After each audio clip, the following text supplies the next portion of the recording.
কত বড় সাহস আইফোন ইউজ করে।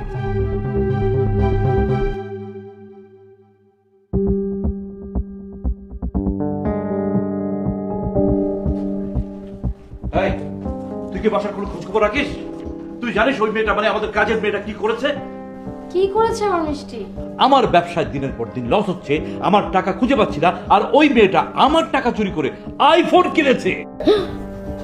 কি বলতো বাবা, ও এত বড় একটা কাজ করে ফেলছে, মানে আইফোন কিনে ফেলছে। ও না আমাদের বাসায় আসার সময় বলেছে ও ইতিম, তাহলে ও কিভাবে মানে আইফোন পেলো?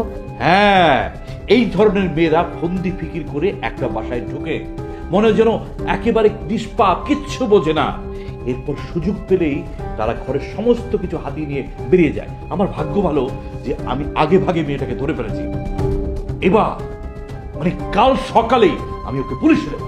হ্যাঁ, তুমি কি পুলিশে ধরে দিবা? তুই কি বলছিস? যে আমার এতগুলো টাকা চুরি করে আইফোন কিনেছে তাকে আমি পুলিশে দেবো না? তাকে আমি ছেড়ে দেবো? আচ্ছা বাবা, মিষ্টি এখন কোথায়?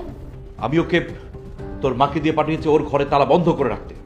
শোন, প্রয়োজন বোধে তুই আজকে ওই মেয়েটার সঙ্গে ওর ঘরেই থাকবি, যাতে ও তালা ভেঙে পালিয়ে যেতে না পারে, ঠিক আছে? কথাটা যেন মনে থাকে। সর্বনাশ করছে, আমি এত ধরা খেয়ে গেছে। এখন আমিও তো ধরা খেয়ে যাবো, যদি আমার নাম বলে দেয় তখন তো আমার কোনো উপায় থাকবে না। আল্লাহ, কিছুটা একটা করতে হবে। কি করেছে? মা গেছে রুমে।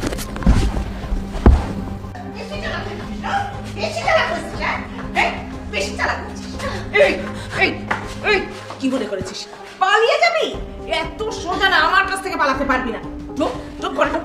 আমি চুরি করি নাই, আমি টাকা চুরি করি না। একদম কথা বলবি না আমার মুখে মুখে। তোকে বলছি ঢোক ঘরে ঢোক।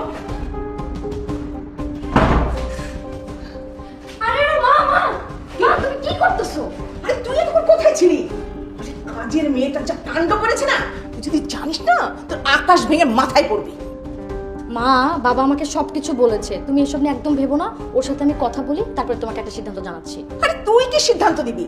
যা সিদ্ধান্ত নেয়ার আমরা নিয়েই ফেলেছি। আচ্ছা মা, এরকম কেন করতেছিস? সব থানা পুলিশ টুলিশ করতে যাও না, অনেক ঝামেলা হবে। তার থেকে বলো ওর সাথে আমাকে কথা বলতে দাও, আমি তারপর দেখি এই আইফোনটা কোত্থেকে পেয়েছে। কোথায় আবার পাবে? আমাদের বাড়ি থেকে টাকা চুরি করে তারপরে এই আইফোনটা কিনেছি। কেমন মা, এমনও তো হতে পারে ওকে ওর ভালোবাসার মানুষ আইফোন গিফট করেছে। হ্যাঁ, ও অবশ্য আমাকে বলেছে ওর বয়ফ্রেন্ড